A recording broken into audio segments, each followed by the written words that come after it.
पश्यामि नान्यात् पुरुषात् पुरातनात् यः संयुगे त्वां रणमार्गकोविदम् आराधयिष्यत्यः सुरार्षभीहितं मनस्विनोऽयं गणते भवादिशा। स्कंद तीसरा अध्याय क्रमांक 17 श्लोक क्रमांक 30। अनुवाद। तुम युद्ध में इतने कुशल हो कि मुझे परम पुरातन पुरुष भगवान विष्णु के अतिरिक्त कोई ऐसा नहीं दिखता जो तुम्हें युद्ध में तुष्टि प्रदान कर सके। अतः हे असुर श्रेष्ठ, तुम उन्हीं के पास जाओ जिनकी तुम जैसे योद्धा भी बड़ाई करते हैं। तात्पर्य, आक्रामक योद्धाओं को वास्तव में परमेश्वर ही दंडित करते हैं, क्योंकि वे वृथा ही विश्व शांति को भंग करते हैं। अतः वरुण ने हिरण्याक्ष को सलाह दी कि वह अपनी युद्ध लालसा को विष्णु के साथ युद्ध करके पूरा करे। ओम अज्ञानतिमिरान्धस्य ज्ञानाञ्जनस्य शलाकया चक्षुरुन्मीलितं येन तस्मै श्रीगुरवे नमः।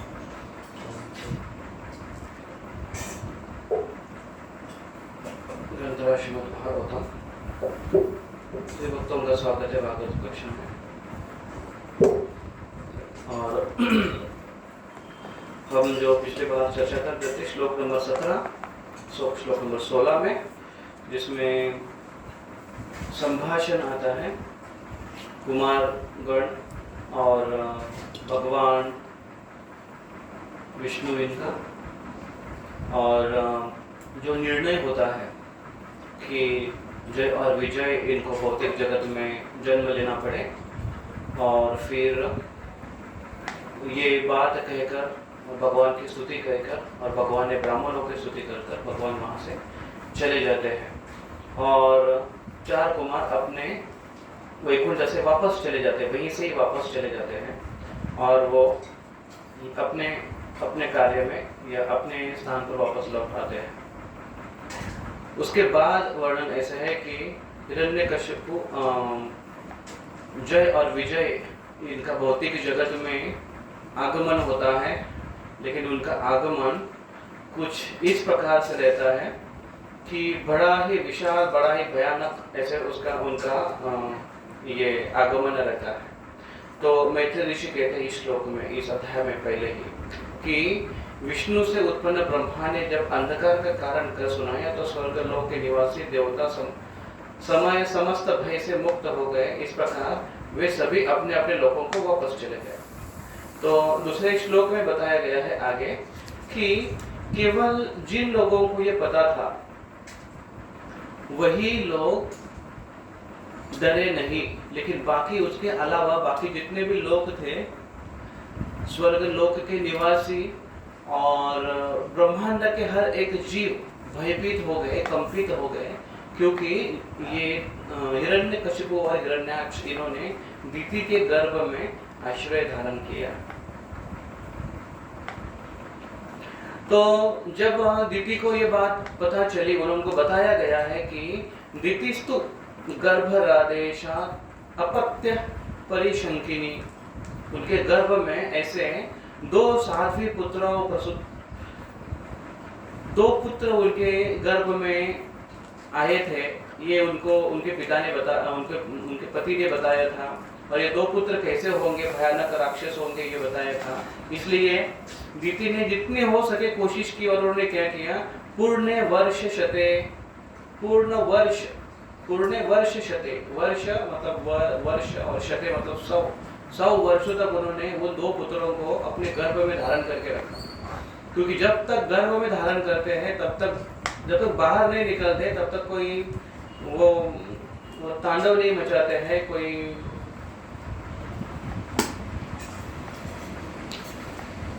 ऐसे तहस नहस नहीं मचाते समाज में। तो इसलिए जितनी हो सके उन्होंने कोशिश की दिति ने। संसार तो कुछ दिति की जो कोशिश है संसार में उत्पाद से रोकने की, वो कोशिश एक पोस्टपोन्ड सॉल्यूशन है। वो उनका सॉल्यूशन ऐसे है कि वो पोस्टपोन कर रही थी, समस्या को पोस्टपोन कर रही थी। भौतिक जगत की सोल्यूशन इसी प्रकार से हम पोस्टपोन कर सकते हैं लेकिन टाल नहीं सकते। बीमारियों को भी हम पोस्टपोन कर सकते हैं, टाल नहीं सकते हैं। कर्म हमारे पोस्टपोन किए जा सकते हैं, टाल नहीं सकते हैं। ये इतने कंपलसरी है। उसी प्रकार से एक जीव को और एक शिष्य को अपने गुरु की आज्ञा को वो पोस्टपोन कर सकता है लेकिन टाल नहीं सकता है। श्रील प्रभुपाद जी को आज्ञा दी उनके गुरु जी ने कि आप पाश्चिमात्य देश में जाकर प्रचार करो अंग्रेजी भाषा में और इस आंदोलन को आगे बढ़ाओ। प्रभुपाद जी ने काफी समय लिया वो करने के लिए। प्रभुपाद जी उसको पोस्टपोन कर रहे थे लेकिन टाल नहीं सकते हैं, क्योंकि तो उसी प्रकार से वो अगर हम अपने कर्म जिस प्रकार हमारे कर्मों को प्रकृति जितने गंभीरता से हमें उसको चुकता करती है उतनी ही गंभीरता से अगर हम अपने शास्त्रों की वाणी और गुरु के उपदेश अगर अपने जीवन में लेते हैं तो उसका लाभ है। तो उन्होंने पोस्टपोन किया लेकिन 100 साल तक वो पोस्टपोन कर पाई। पूर्व के समय में ऐसे कुछ माताएं हुआ करती थी जो बड़ी ही शक्तिशाली माताएं थी। अभी भी माताएं आपको शक्तिशाली होती हैं, लेकिन कुछ कारणवश आजकल 9 महीने भी धारण करना बहुत कठिन होता है। डर पैदा हो जाता है कि कहीं कुछ समस्या है, कहीं कुछ प्रॉब्लम ना हो जाए, तो पहले ही उसको सीजर कर निकालने की नौबत आ जाती है या करवाते हैं लोग। या बहुत बार तो ऐसे होता है कि डॉक्टर के पास ले जाने के बाद डॉक्टर पहले 2-3 दिन पहले ही बोल देता है कि बच्चा वो सीधा नहीं है बाहर निकलने के लिए, नेचुरल डिलीवरी नहीं होगी, वो आड़ा आया है, अभी फाड़ के ही निकालना पड़ेगा। तो ऐसे बहुत सारे नुस्खे हैं उनके पास भी पैसा कमाने की। खैर वो बात अलग है, लेकिन जितना हो सके यहाँ पर दीति ने पोस्टपोन किया उसको, लेकिन जब दीति अवॉइड कर सकती थी तब उन्होंने अवॉइड नहीं किया। जहाँ पर वेग को शमित करना था, रोकना था, वहां पर वो रोक नहीं पाई। और एक बार हाथ से अगर तीर निकल गया तो आगे का जो सॉल्यूशन है वो पैचअप सॉल्यूशन होता है। एक बार हाथ से कर्म हो गए हैं, उसके बाद जो कुछ सॉल्यूशन है हमारे पास वो पैचअप सॉल्यूशन है। एक बार शब्दों के तीर जब हमारे मुख से निकल गए और सामने वाला व्यक्ति जब लहूलुहान हो गया, घायल हो गया, उसके बाद उस शब्दों को बस किसी प्रकार से शिथिल करना एक पैचअप सॉल्यूशन है। जैसे किसी के साथ जोर से झगड़ा हुआ, कुछ ऐसे शब्द निकल गए और उस व्यक्ति को ऐसे लगा अरे ये व्यक्ति ऐसे बोल रहा है मुझे, और फिर गुस्सा ठंडा होने के बाद उसको मन में पछतावा हो रहा है कि अरे मैंने ठीक है गुस्सा हुआ, गलती हुई, लेकिन इतना जोर से नहीं बोलना चाहिए था, इतना क्रोध नहीं करना चाहिए था, इतना भला बुरा नहीं बोलना चाहिए था, इतनी गालियाँ नहीं निकलनी चाहिए थी। और फिर अभी क्या करता है वो, उसको जाकर थोड़ा सांत्वना देने, सॉरी माफ करो, क्या है मैं थोड़ा कल रात को सोया भी नहीं था और पिछले 4 दिन से मेरी नाइट चल रही है और सवेरे सवेरे पत्नी ने भी बहुत परेशान किया, इसलिए ऐसा हुआ मेरे हाथ से, मेरे मुझसे शब्द माफ करो। तो समझ सकता है, तो मेरा अच्छा दोस्त है, तू नहीं मुझे समझेगा तो कौन समझेगा। अगर तेरे हाथ से अगर ऐसी बात होती तो मैं उसको समझ ले सकता था ऐसे, और तू मेरा यार नहीं किया, तू मेरे दोस्त ने ऐसे करता, ये पैचअप सॉल्यूशन है ऊपर से। हालांकि जख्म हुई है लेकिन ऊपर से मरहम लगाने के जैसे है। तो ठीक है, खैर अभी और कुछ नहीं, कम से कम उतना तो कर सकते, उतना दीति ने किया। अभी क्या हुआ, उत्पाता बहवस्तत्र, उत्पाद प्राकृतिक उत्पाद प्रकट हुए ये दोनों असुर के जन्म लेने से। उनके जन्म के समय क्या हुआ, उनके जन्म के समय पृथ्वी लोक तथा इन दोनों के मध्य लोकों में अनेक प्राकृतिक उपद्रव हुए जो अत्यंत भयावह और विस्मयपूर्ण थे। बहुत ही भयानक प्राकृतिक क्या कहेगा उत्पाद हुए। प्राकृतिक उत्पाद होना ये कोई विशेष व्यक्ति के कारण हो सकता है। तो कैसे कैसे देखिए क्या हुआ, देखिए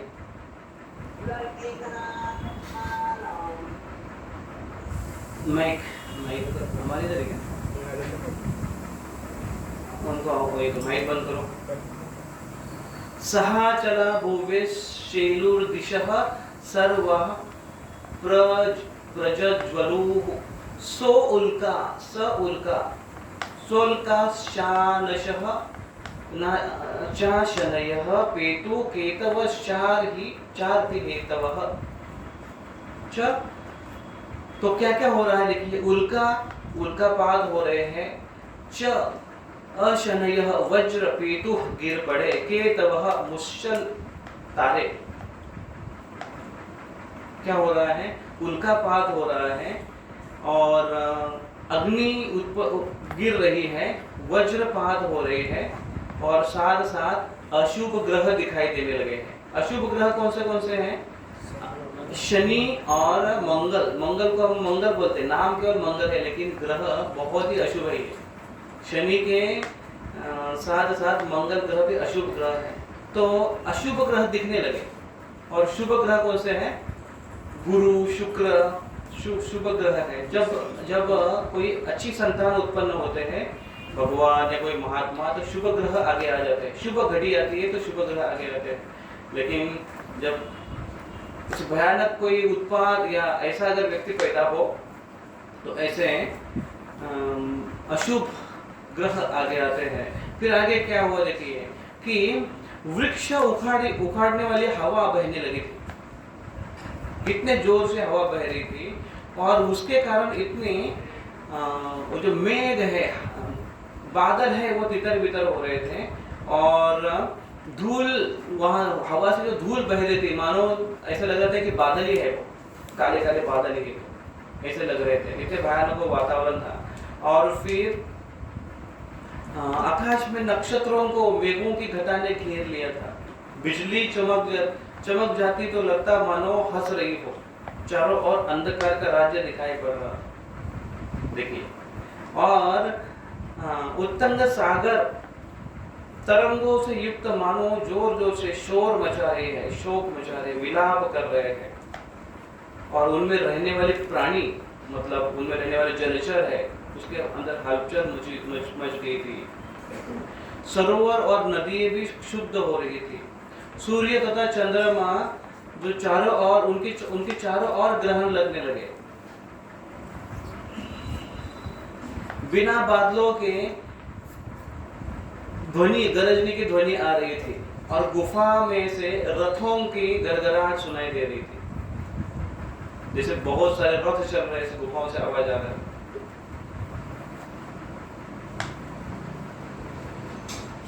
ये सारे अमंगल, बहुत सारे अमंगल बताए गए और खास कर एक जो आप यहाँ पर भी दिखाई देती है आपको, या हमको रोज दिखाई देती है, वो है जहां तहां कुत्ते अपने गर्दन ऊपर उठाकर शब्द तरंग करने लगे थे और गा रहे हो और विलाप कर रहे हो। कुत्तों को क्या बताया गया देखिए यहाँ पर, वो कहा है कि ग्राम सिंहा ततस्ततः। ग्राम सिंह मतलब गांव का सिंह है, उसको कुत्ता जो है गांव का सिंह बोलते हैं उसको। वो आवाज करने लगा। कुत्ता होता है, देखा आपने कभी, सुना है आपने कभी? तो ये अशुभ है। तो और बता रहे थे खराश्य कर्कशय छप्तः, ये विदुर विदुर को कहते हैं खराश्य। खर मतलब गधा, खराश्य कर्कशय कूट, बहुत भयानक वो आवाज करने लगा। और क्या कर रहा था? खुरे घ्नन्तो धरातलम, खुर अपने पैर के खुर से धरती को खुरेद रहा है, मानो उसको भी तोड़ देगा, वो ऐसे लग रहा था।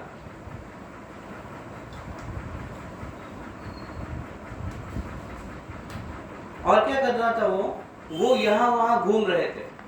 तो एक तो कर्कश आवाज कर रहे थे, दूसरा खुरों से जमीन को खुरेद रहे थे। उनके चलने से पृथ्वी को मानो ऐसे खरोच हो रही हो और इधर उधर वो केवल जोर जोर से देखते दौड़ रहे हैं। उससे क्या हुआ देखिए, रुदन तो रास भद्रस्ता नीरा दुद पतनम खगा। तो जो घोंसले में खगा मतलब खम मतलब आकाश, और खम में गमन करने वाले खगा कौन है? वो पक्षी। तो पक्षी अपने घोंसले से बाहर आ गए डर के मारे। क्यों? रुदन तो रास भद्रस्ता, ये जो रासभ भी गधे का नाम है। तो गधा जोर जोर से रुदन कर रहे थे, रोने लगे थे, जिसके कारण पक्षी डर के मारे बाहर आ गए थे। अभी क्या हुआ गांव में, क्या हुआ बताएं? गांव में गावो गावो अत्र सत्र शुन गदो हस्तयोदाः पुयवर्णिश वर्षिणः। गाय, गांव की गाय क्या कर रही, इतनी भयभीत हो गई थी उसके कारण कि वो आंखों से उनके आंसू निकल आ रहे थे और वो दूध के स्थान पर रक्त देने लगे थे। यहाँ तक कि गाय और घोड़े केवल विष्ठा मल विसर्जन कर रहे थे। तो इस प्रकार से अशुभ, ये अभी उनका जन्म ही हुआ है तो ये अशुभ घटना दिखाई दे रही है। ऐसे वर्णन जब युद्ध होने वाला था, कुरुक्षेत्र का भयानक युद्ध होने वाला था, तो उसके पहले दुर्योधन को ये ऐसे लक्षण दिखाई दिए थे। तो ये लक्षण जब उसने बताया, ऐसे ऐसे मुझे सपने पड़े और ऐसे ऐसे लक्षण मुझे सपने में ऐसे सब दिख रहा है, तो उसको बताया गया कि भयानक एक तांडव, भयानक एक आक्रांत होने वाला है। और फिर भी वो समझ नहीं पाया, उसको गंभीरता से नहीं ले पाया। तो जो दुष्ट व्यवहार व्यक्ति होता है, उसके आने से या उसके व्यवहार से, उसके रहने से पृथ्वी पर इस प्रकार से लक्षण दिखाई देते हैं, ऐसे वातावरण तैयार हो जाता है। तो मानो प्रकृति देवी जो ऐसे दुष्ट व्यक्ति के कारण इस प्रकार से लक्षणों को प्रकट करे, इस प्रकार से अशुभ चीजों को या अशुभ लक्षण को प्रकट करती है। जिस तो प्रभुपाद जी तात्पर्य में बताते हैं कि ऐसे जब कोई दुष्ट आत्मा जब बाहर बढ़ जाती है तो प्रकृति इस प्रकार से अशुभ घटनाओं को या अशुभ चीजों को दर्शाती है और प्रकृति में भी वो परिवर्तन लाती है। तो एक समझो अभी कोई घटनाएं घट रही है और जो हमें पसंद नहीं तो हम उसका निषेध करते हैं। तो एक है मौन निषेध होता है, एक है उत्कट प्रकट निषेध होता है। तो प्रकट निषेध कैसे होता है? कुछ दिखलाते हुए कि मुझे पसंद नहीं है। एक तो आप वो जगह से उठकर चले जाएंगे या फिर अपना कमेंट पास करेंगे या फिर मैसेज किसी के साथ भेज देंगे या फिर अगर ज़्यादा उद्विग्न है तो गाली गलौज करके वहाँ से चले जाएंगे। निषेध अपना प्रकट करते रहो इस प्रकार। तो प्रकृति भी उन घटनाओं को, उस लोगों के कार्यों का निषेध करते हैं। प्रभुपाद तात्पर्य में कहते हैं कि जैसे कि आज कई देशों में बहुत अधिक ठंड, प्रभुपाद जी खास करके पाश्चिमात्य देशों में जब प्रचार करते थे तो वहाँ का वातावरण ऐसे अनहेल्दी पूरा वातावरण है। तो वो इतनी ज़्यादा ठंड, इतनी -20 के नीचे जाता है। -20 मतलब क्या होगा? ऐसे अगर हाथ आप बाहर निकालोगे तो कुछ सेकंड में हाथ फ्रीज हो जाएगा, इतनी ठंडी वहाँ पर होती है। तो ये टेम्परेचर प्रकृति का एक प्रकोप है, वो कहते हैं रूपा जी। और वो कहते हैं और जगह पर कि और कई देशों में तो ऐसे वातावरण रहता है कि आकाश दिन भर बादलों से ढका होता है, रोशनी सूर्य प्रकाश उनको मिलता ही नहीं है। ऐसे खास कर देश वहाँ पर है, नाम नहीं बताते वो, लेकिन ऐसे देश है खास करके जहाँ पर रोशनी नहीं है, प्रकाश नहीं है, आकाश एकदम बादलों से भरा हुआ है। हम यहाँ पर कभी देखते हैं ना ऐसे अनहेल्दी वातावरण, जब बादल से भरा हुआ है ऐसा लगता है आपको क्या एकदम मानो जैसे कि रोग फैल जाएगा, ऐसा वातावरण है। यहाँ पर हमको वो जचता नहीं है क्योंकि हमें बहुत क्लीन वातावरण की आदत हो गई है। लेकिन अभी दिन ब दिन वो वातावरण भी बदलते जा रहा है। प्रकृति अपने नियमों में अपने कार्यों से दिखला रही है और वो निषेध कर रही है मनुष्यों के इस वर्तन का। लेकिन मनुष्य फिर भी जब समझते नहीं है तो कभी कभी ऐसे वो उसका एक बहुत बड़ी एक तमाचा हो जाता है मनुष्य के गाल पर। जैसे कि ये महामारी जो फैल रही है, वो महामारी के रूप में ये वातावरण ऐसे फैलता है क्योंकि प्रकृति उसका निषेध करती है। प्रकृति में अशुभ घटना घटाने के कारण कौन है? हम खुद हैं। तो आज देखिए पूरे विश्व में कैसे टेररिज्म फैला हुआ है।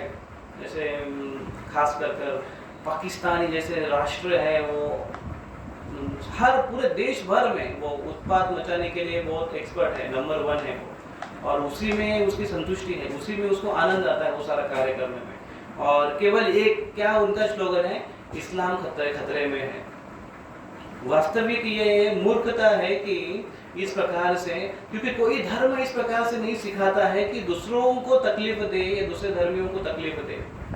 वास्तविक ये मूढ़ लोग हैं जो ना धर्म की बात जानते हैं ना अपने शास्त्र की बात जानते हैं। वो अपनी केवल शास्त्रों को मद्दे साथ में रखते हुए, बीच में रखते हुए अपना उद्देश्य साध्य करना चाहते हैं और अपनी हुकूमत पूरे विश्व में स्थापित करना चाहते हैं, और इसलिए वो जिहाद के नाम से आतंक फैलाते पूरे विश्व में। पिछली बार जो एक 10 बड़े बड़े टेररिस्ट आए थे, और खास करके मुंबई में जो उत्पाद उन्होंने मचाया था ताज होटल में, 3 जगह पर वो तो बिखर गए थे 2-2 टोलियों में।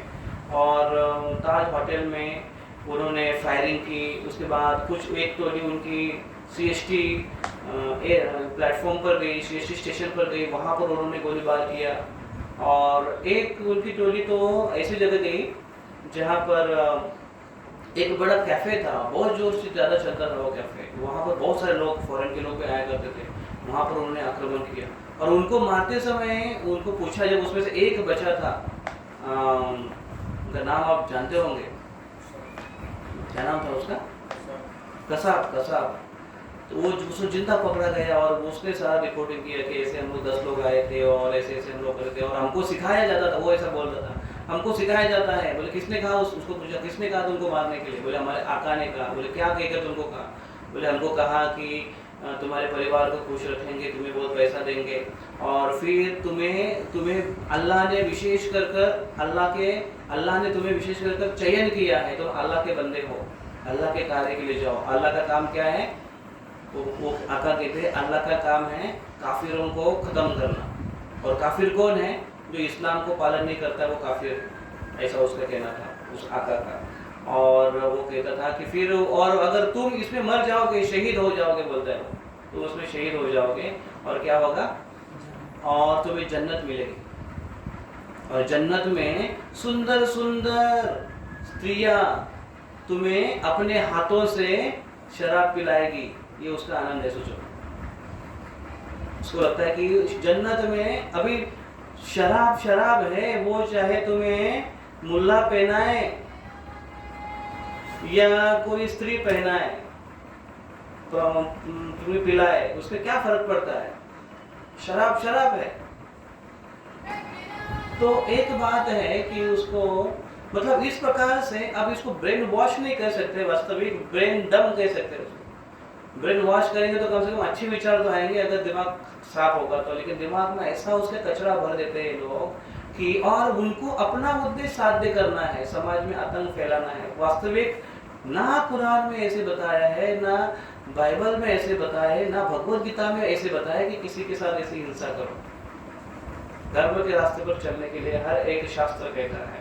लेकिन ये लोग, और कुछ लोग ऐसे भी हैं, भारत में भी कुछ लोग ऐसे हैं कि जहाँ पर जो धर्म का आगे कर भगवान की किसी एक मूर्ति को आगे कर उनका सिद्धांत आगे कर अपना, बस उनके जगह पर अपनी खेती करना चाहते हैं।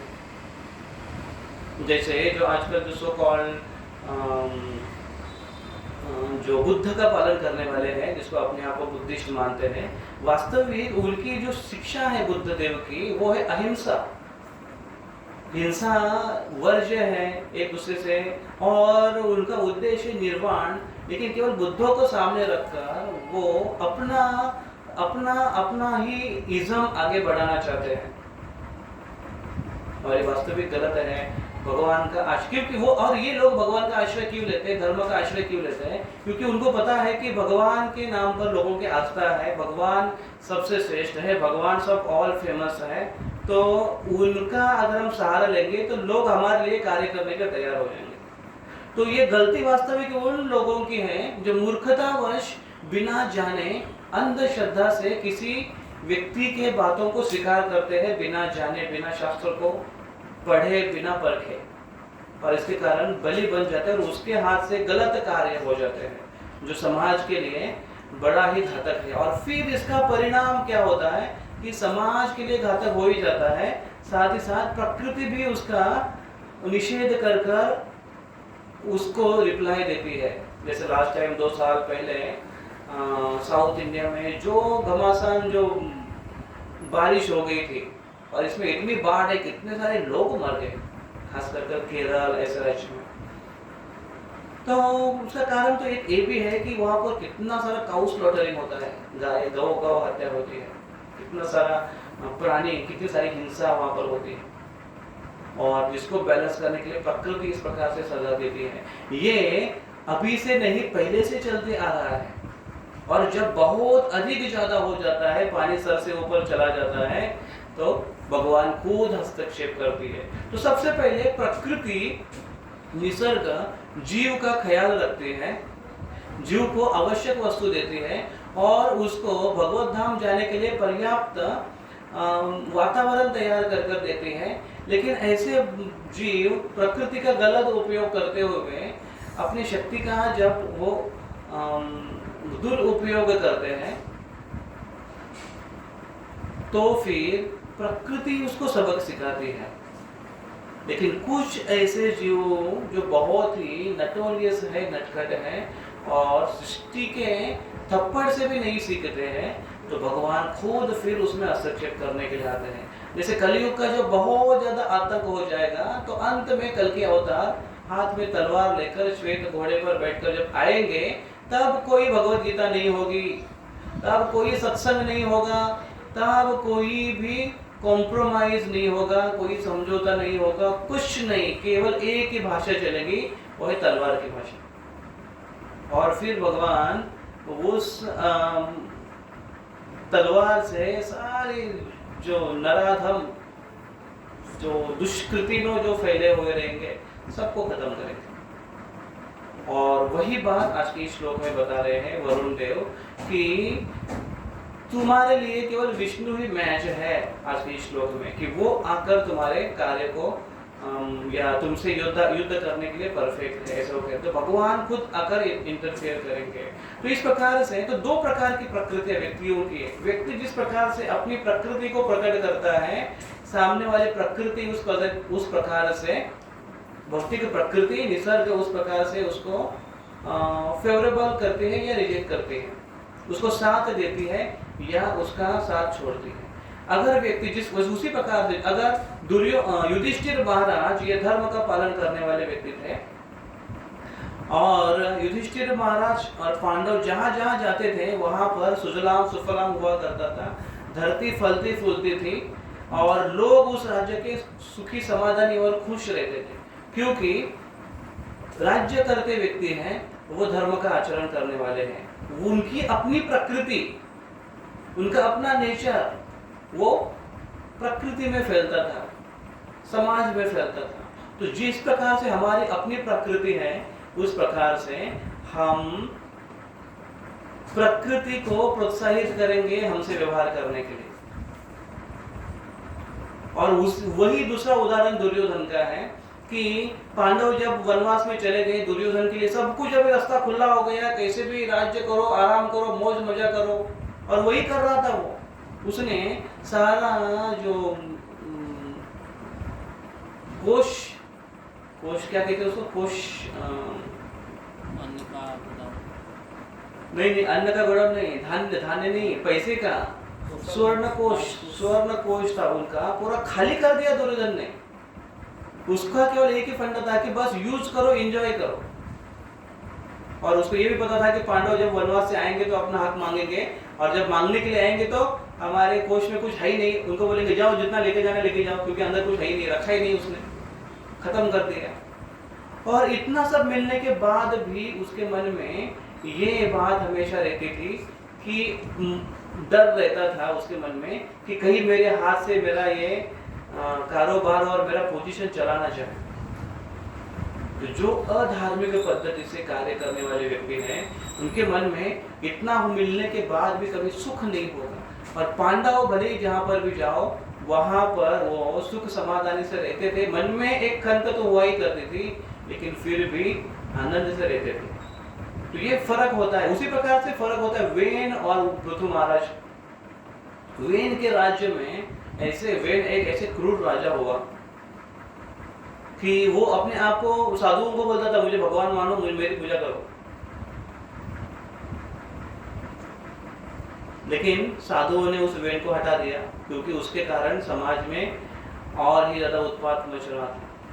और उनके कंपैरिजन में जब पृथु महाराज जब राजा बनकर आए, तो उन्होंने, जो कि वेन के प्रकोप से धरती भी धान्य देना उन्होंने बंद कर दिया था, सही वातावरण निर्माण करना बंद कर दिया था। लेकिन पृथु महाराज के आने से वो वातावरण फिर से तैयार हुआ। उन्होंने पृथ्वी को करने पर मजबूर कर दिया, क्योंकि पृथु महाराज एक ऐसे राजा हो गए, धर्मनिष्ठ राजा हो गए। तो इस प्रकार से जो हम प्रकृति का अवलंबन करते हैं, प्रकृति को धारण करते हैं, प्रकृति भी हमारे साथ उसी प्रकार से आदान प्रदान करते हैं। और यहाँ पर जो हम देखते हैं अभी कि इनके जन्म से ही प्रकृति पहले ही जान चुकी है कि ये कैसे व्यक्ति होंगे, उत्पात मचाएंगे। ये जानने से ही पृथ्वी और प्रकृति के अंदर ये जो अभी चिन्ह दिखाई दे रहे हैं, लक्षण, शगुन अपशगुन दिखाई दे रहे हैं, ये यहाँ पर बताए गए हैं। अभी वो अगले श्लोक में तो लगभग 15 श्लोक तक वो ये बताते हैं कि कैसे उनके आने से अपशकुन निर्माण हुए थे। अभी 16वें श्लोक में बताते हैं कि ये जो लड़के जब उन्होंने जन्म लिया तो कैसे जन्म लिया उन्होंने, कैसे हुआ। वो कहते हैं तो आदि दो सहसा व्यज्यमान आत्म पुरुषो व वृथाते अश्मसारेण कायेन अद्रिपति इव। कैसे था उनका शरीर, अश्मसारेण, इस्पात तुल्य, इस्पात स्टील, आपने सुना था इस्पात स्टील। कैसे उनका शरीर था, वज्र के जैसा, उनका लोहे के जैसा कड़क, उनका बहुत शक्तिशाली, बहुत पावरफुल उनका शरीर था। और कैसे था वो कायेन द्विपति इव, दो विशाल पर्वत के समान था उनका शरीर। जैसे ही जन्म हुआ उनका, वो बढ़ने लगे, उनका शरीर बढ़ने लगा। देखिए कैसे बढ़ने लगा, देखिए उनका शरीर ऐसे ऊंचे ऊंचे बढ़ने लगा कि उनका सर, उनके सर के ऊपर जो सुवर्ण मुकुट थे वो मानो आकाश को छूने लगे। इतना बड़ा उनका विशाल शरीर हुआ। और उनके बाजूबंद सुशोभित थी, उनके भार से पृथ्वी हिल रही थी। उसके कमर में सुंदर करदनियां बंधी हुई थी। वो खड़े होते थे तो ऐसे लग रहा था मानो सूर्य ढक रहा हो। सोचिए कितने बड़े होंगे ये, इतने बड़े विशाल उनका शरीर। ये प्रकट हुआ, जैसे जैसे प्रकट हुआ वैसे वैसे उनका शरीर धीरे धीरे बढ़ने लगा। तो जनरली अगर किसी संतान का जन्म हुआ तो बढ़ने का उसका एक अवधि दिया गया है, एक पर्टिकुलर समय है, उतने समय में वो धीरे धीरे धीरे धीरे उसके अंदर बढ़ोतरी होती है, बढ़ता है, फिर बढ़ता है। माता पिताओं की बहुत इच्छा रहती है कि मेरा बेटा जल्दी बड़ा हो जाए, बेटा हो बेटी हो। बड़े होने की उनको चिंता इसलिए होती है, एक तो जिम्मेदारी है, संभालना है, और दूसरा है कि बड़ा होने के बाद उनको उनके कार्य में हाथ बढ़ा सकता है। इसलिए उनकी बड़ी इच्छा होती है कि हमारे बच्चे जल्दी बड़े हो जाए। लेकिन फिर बड़ों को ये भी लगता है कि क्यों हम बड़े हो गए, इसके अच्छा तो अपना बचपन का जमाना था, खुशियों का खजाना था, तितलियों के पीछे जाना था, खेल कूदना था, उसमें उनको आनंद है। बड़े होने के बाद ये सब चीज़ नहीं है, और इतनी सारी चिंताएं, इतनी सारी समस्याएं, ये उनको लगता है। तो आम बच्चे ऐसे धीरे धीरे बढ़ते हैं। लेकिन ये असुर, तो एक तो है असुर प्रवृत्तियां जो है ना, सूर प्रवृत्तियां है, उसको बढ़ने में समय लगता है। तो धीरे धीरे धीरे धीरे धीरे अच्छी प्रवृत्तियां है, बढ़ने में समय लगता है, धीरे धीरे धीरे समय लेती है। लेकिन जो गलत प्रवृत्तियां है ना, वो बहुत जल्दी से बढ़ती है। कोई गलत अफवाह है ना, बहुत जल्दी से फैलने लगती है। कई जगह पर अगर आप कोई फंक्शन में कहीं पर बैठो और कहीं से अगर बदबूदार अगर कुछ हवा चलने लगी तो ऐसे सबकी नाकाबंदी हो जाती है। वास्तविक वो नाकाबंदी है। इसी प्रकार से बढ़ने लगती है। ये लोग ऐसे धीरे ऐसे बढ़ने लगे। कौन है ये दो लोग? हिरण्यकशिपु और हिरण्याक्ष। तो फिर उनके पिता ने उनका नामकरण कर दिया। यहाँ पर बताया देखो, जीवात्माओं के सृष्टा कश्यप ने उन जुड़वे पुत्रों का नामकरण किया। जो पहले उत्पन्न हुआ उसका नाम उन्होंने हिरण्याक्ष रखा, और जिसको दीति ने पहले गर्भ में धारण किया था उसका नाम हिरण्यकशिपु रखा। देखिए ये वाक्य देखिए, जिसका जन्म पहले हुआ उसका नाम क्या है? हिरण्याक्ष। लेकिन जिसकी गर्भ धारणा पहले हुई उसका नाम है हिरण्यकशिपु। तो प्रश्न है, दोनों में से बड़ा कौन? तो यहाँ पर बताया गया है कि ये कैसे उन्होंने अंदाज किया कि पहले, अभी अंदर जाकर किसने देखा है पहले गर्भ धारणा किसकी हो गई? तो साइंस एम्ब्रियोलॉजी के अनुसार वो यहाँ पर बताते हैं, यहाँ पर गर्भशास्त्र के बारे में बताते हैं कि अगले श्लोक में बताते हैं कि प्रभुपाद जी तात्पर्य बताते हैं, पिंड सिद्ध नामक प्रामाणिक वैदिक ग्रंथ में गर्भ अवस्था का बहुत ही सुंदर वैज्ञानिक वर्णन मिलता है। क्या बताते हैं वो कहते हैं कि जिस बच्चे, अगर एक गर्भ में अगर दो बच्चे हैं, दो जुड़े हुए बच्चे हैं, तो जिसकी गर्भधारणा पहले होती है उसका जन्म लास्ट होता है, और जिसकी गर्भधारणा बाद में होती है उसका जन्म पहले होता है। सपोज अगर एक गर्भ में दो लड़के हैं, दो बच्चे हैं, तो उसका जन्म पहले होगा जिसकी गर्भधारणा बाद में हुई। तो अभी जब जन्म हुआ तो हिरण्याक्ष का जन्म पहले हुआ और बाद में हिरण्यकशिपु का हुआ, तो इसलिए गर्भपिंड शुद्धि शास्त्र नामक शास्त्र के अनुसार पहले जिसका जन्म हुआ उसकी गर्भधारणा बाद में हुई होगी। ऐसे अंदाज निकाल कर वो कह रहे थे। इसलिए हिरण्यकशिपु को बड़ा माना जाता है और हिरण्याक्ष को छोटा भाई माना जाता है, हालांकि हिरण्याक्ष का जन्म पहले हुआ। तो हिरण्यकशिपु ये दादा है और हिरण्याक्ष ये उसका छोटा भाई है।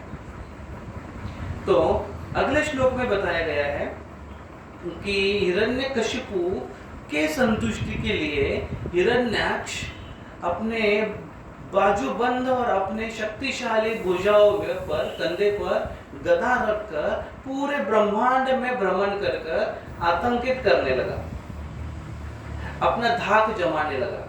किसको संतुष्ट करने के लिए? हिरण्यकशिपु।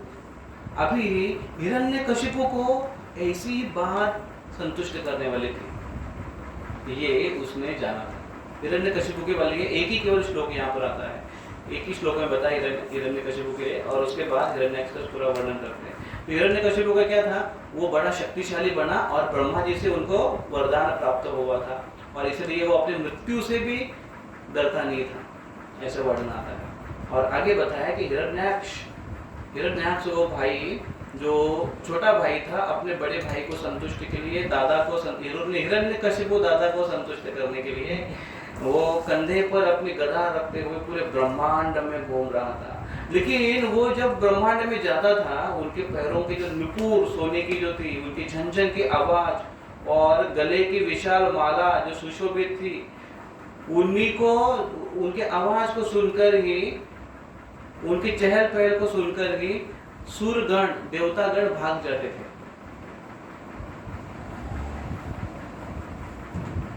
इतने शक्तिशाली थे वो कि उनको युद्ध करने के लिए कोई मिला नहीं। बहुत बार ऐसे होता है ना कि कोई व्यक्ति बड़ा शक्तिशाली है और वो चाहता है कि मेरे से कोई युद्ध करे, और युद्ध करने के लिए कोई है नहीं, तो मानो उसके हाथों में से खुजली आने लगती है। तो फिर उसने देखा कि स्वर्ग के देवतागण भाग गए हैं, युद्ध करने के लिए कोई नहीं है। जोरदार गर्जना करते हुए उसने समुद्र में डुबकी लगाई और अपने हाथों से समुद्र के पानी को ऐसे उथल पुथल करने लगा, उछलने लगा।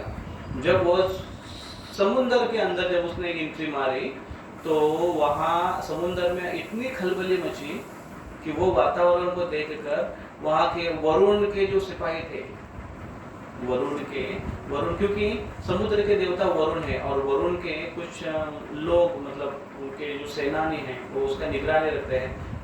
तो वो आकर देखने लगे कि कौन आए यहाँ पर। तो उन्होंने देखा इतना शक्तिशाली कोई व्यक्ति गदा लेकर आया है, उसको देखकर ही उनके सेवक भाग गए तितर बितर हो गए। तो इसलिए वो ढूंढते ढूंढते गया कि मुझे कोई यहाँ पर मिलेगा जिसके साथ में युद्ध कर सकता हूँ। और फिर जाकर वरुण देव के राजधानी में जाकर पहुंचा।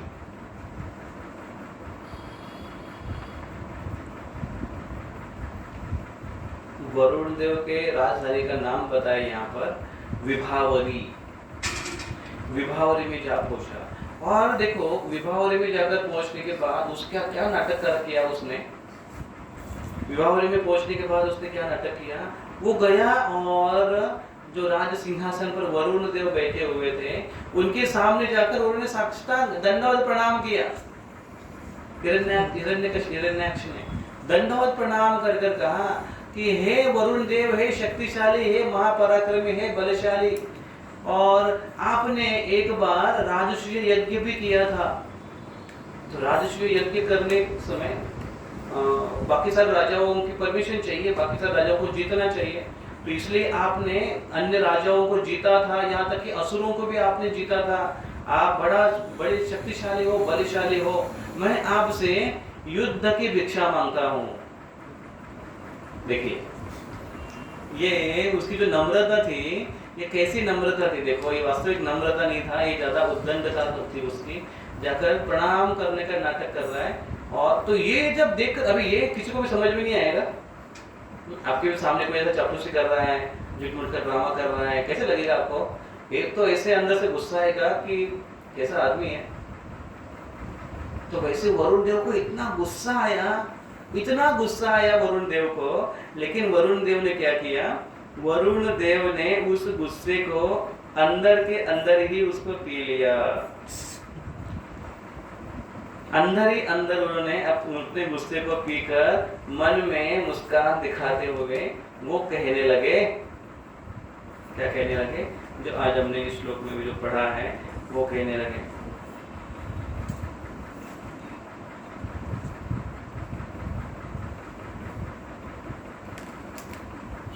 पश्यामि न अन्य पुरुषात् पुरातना। वो कह रहे हैं कि वो जो अति प्राचीन पुरुष है उसके अलावा पश्यामि न अन्य, हमने और कोई पुरुष के बारे में मैंने इतना शक्तिशाली कभी देखा है ना कभी सुना है कभी। वो कैसा है, वो बहुत ही शक्तिशाली है, पराक्रमी है। और वो कौन है, वो साक्षात वो विदम बहुत पटु है, निष्णात है। कौन है वो भगवान है, साक्षात भगवान है। वो विष्णु ही आपसे युद्ध करने में सक्षम है और कोई आपसे युद्ध करने में सक्षम नहीं है। यहाँ तक कि वरुण देव ने यह भी बताया, और वो भगवान विष्णु वराह अनेक रूपों में आते हैं, लेकिन वराह रूप में प्रकट हो जाएंगे और आपके साथ युद्ध करेंगे। जैसे उन्होंने कहा वराह रूप में प्रकट हो जाएंगे और आपके साथ युद्ध करेंगे। और वो कहते हैं आगे, देखिए वरुण देव ने आगे कहा, उसके पास पहुंचते ही तुम्हारा सारा अभिमान दूर हो जाएगा और तुम युद्ध भूमि में कुत्तों से घिर कर चीर निद्रा में सो जाओगे। तुम जैसे दुष्टों को मार भगाने तथा सत्पुरुषों पर अपनी कृपा प्रदर्शित करने के लिए ही वे वराह जैसे विविध रूपों में अवतरित होते रहते हैं। तो इस प्रकार से भगवान का ये कार्य है, वही बड़े शक्तिशाली है और वही तुम्हारे इस चैलेंज का उत्तर देंगे। तो इसलिए क्या करो, उन्हीं के पास जाओ और रुको तब तक जब तक वो न आते हैं। तो यहाँ पर अध्याय समाप्त हो जाता है 31वें श्लोक तक।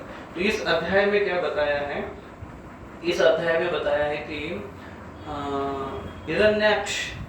हिरण्यकशिपु और हिरण्याक्ष इनका जन्म, और जन्म के पहले ही या जन्म के साथ ही जो प्रकृति का रिस्पॉन्ड है इस असुरों के असुरी कार्यों के लिए, वो यहाँ पर वर्णन किया गया है। और वो उत्पात अपशकुन के रूप में किस प्रकार से प्रकट होती है इसके बारे में वर्णन है लगभग 15 श्लोकों में।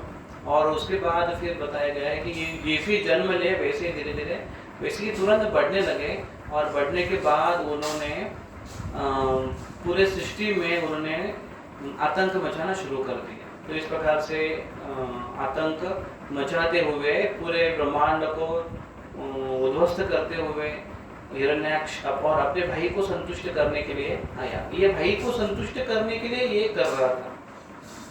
किसी के संतुष्टि के लिए जो व्यक्ति ये अगर सोचे कि किसकी संतुष्टि हम किसी को संतुष्ट करना चाहते हैं, लेकिन जिसको संतुष्ट करना चाहते हैं उसको संतुष्ट कर कर क्या बाकी लोग खतरे में आते हैं कि नहीं, ये देखना बड़ा आवश्यक है। यहाँ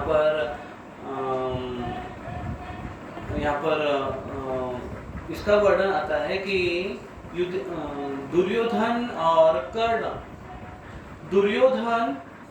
दुर्योधन को संतुष्ट करना चाहता था, क्योंकि दुर्योधन ने कर्ण के ऊपर बड़ा एहसान किया था। क्या एहसान किया था कि कर्ण एक सूत पुत्र था और दुर्योधन ने उसको राजा बनाया था, अंग देश उसको देकर राजा बनाया था, और फिर कहा था कि तुम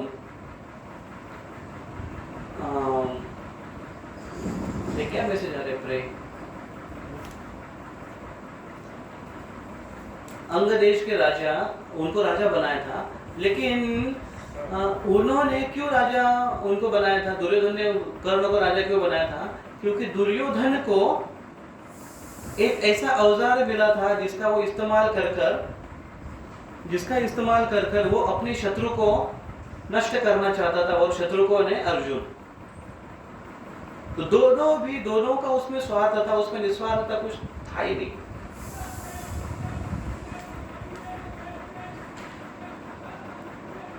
और यहाँ पर भी हिरण्यकशिपु और हिरण्याक्ष, इनकी दोनों की जो स्वार्थता थी, कुत्सित बुद्धि थी, वो बुद्धि समाज के लिए हानिकारक थी। तो हिरण्याक्ष अपने बंधु को संतुष्ट करने के लिए उत्पात मचा रहा था। अभी जब भगवान वराहदेव ने हिरण्याक्ष का वध कर दिया, तो उसके बाद अपने भाई को, हिरण्याक्ष को संतुष्ट करने के लिए और खुश करने के लिए हिरण्यकशिपु विष्णु का बदला लेने के लिए उसने बड़ा टेररिज्म मचाया, उत्पात समाज में खड़ा करके। तो दोनों की जो एक दूसरे को देने वाली संतुष्टि है, वास्तविक को एक दूसरे को देने वाली संतुष्टि नहीं है, वो अपने ही संतुष्टि के लिए कार्य कर रहे हैं। तो स्वार्थ बुद्धि से प्रेरित अगर इंद्रिय तृप्ति या दूसरों को संतुष्टि देने की भावना है, वो स्वार्थ बुद्धि से होने के कारण उत्पीड़न ही निर्माण करते हैं, खुद के जीवन में भी और दूसरों के जीवन में भी। और इसलिए ऐसे मार्ग से जो व्यक्ति समाज का हर एक और सारी चीज हासिल करने के बाद भी उसके अंदर कोई समाधान न होने के कारण वो कभी सुखी नहीं रहते थे। जगाई बधाई का वर्णन इसी प्रकार से आता है कि उसने ऐसा कोई पाप नहीं था जो नहीं किया है, हर प्रकार से पाप किया। और ये सारे पाप करने के कारण क्या है? कारण ये है कि आनंद रहो, शॉर्टकट उनका सुख, इंद्रिय तृप्ति का सुख, और उसके लिए पाप। तो हर प्रकार से करने के बाद भी संतुष्ट नहीं थे, खुश नहीं थे, आनंदित नहीं थे, और इसलिए नशा हमेशा 24 घंटे वो नशा में रहते थे। तो ये स्थिति, ये स्वार्थ बुद्धि की जो प्रवृत्ति है, वो अगर समाज से निकल जाए और व्यक्ति अगर भगवान की शरण में आ जाए, भगवान की अगर भक्ति में आ जाए, तो सृष्टि भी हमारा सहयोग करेगी, प्रकृति भी, क्योंकि प्रकृति को माँ कहा गया है, और इसलिए माँ प्रकृति वो सहयोग करेगी, प्रकृति शाबाशी देगी, आशीर्वाद देगी। तो प्रकृति माँ है और भगवान विष्णु ये पिता है। कभी कभी माँ भी बच्चों को सिखाने के लिए फटके मारती है, लेकिन बेटा जब ज्यादा उद्दंड हो जाता है और माँ के कहने के परे चला जाता है, तो पिता उसको देखता है, और पिताजी फिर उसको अच्छे से सिखाते हैं, फिर उनके तरीके से।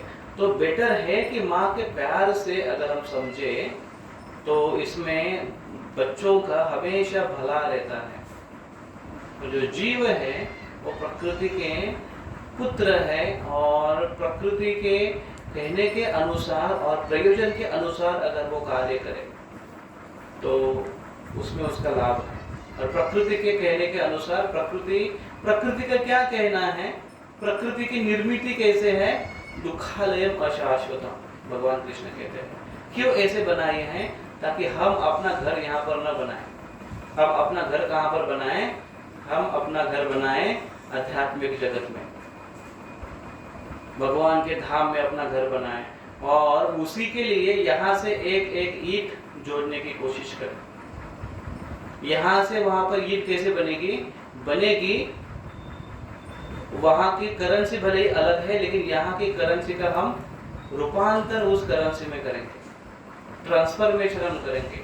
वहां के लिए जो हमें पुण्यों की आवश्यकता है, अफकोर्स भक्ति कार्य की आवश्यकता है, वो हम यहीं से अगर शुरू करें, गंभीरता पूर्वक अगर हम उसका पालन करें, तो वहां पर भगवान के धाम में, भगवान के सेवा में नित्यता से, या भगवान की सेवा में, वहां के लिए वो एक हमारा एक योगदान होगा।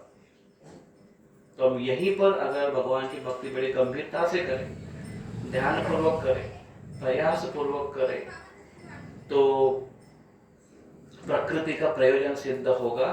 और प्रकृति के आशीर्वाद से, प्रकृति माँ के आशीर्वाद से, प्रकृति के आशीर्वाद से वो अपने स्वामी भगवान या अपने पिता से हम पुनः मिलाप हो सकता है। तो पिता से एनीवेज मिलाप होना है।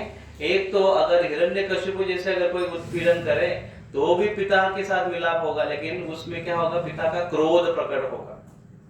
लेकिन जब प्यार से और भक्ति से अगर पेश आएगा कोई भक्त, कोई जीव, तो पिता के साथ उसकी मुलाकात होगी, लेकिन बहुत ही अधिक प्रेम के साथ। तो इसलिए इस भौतिक जगत में हम भगवान के इस और भक्ति का अगर हम आश्रय ग्रहण करें, और खास कर प्रकृति माँ और भौतिक, चाहे वो भौतिक प्रकृति हो, चाहे वो आध्यात्मिक प्रकृति हो,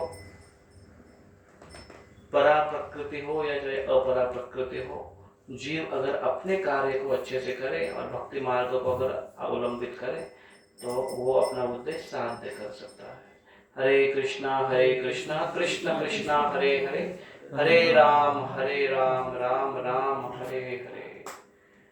श्री ग्रंथराज श्रीमद् भागवतम की जय, श्री प्रभुपाद की जय, गौर प्रेमानंदे हरे।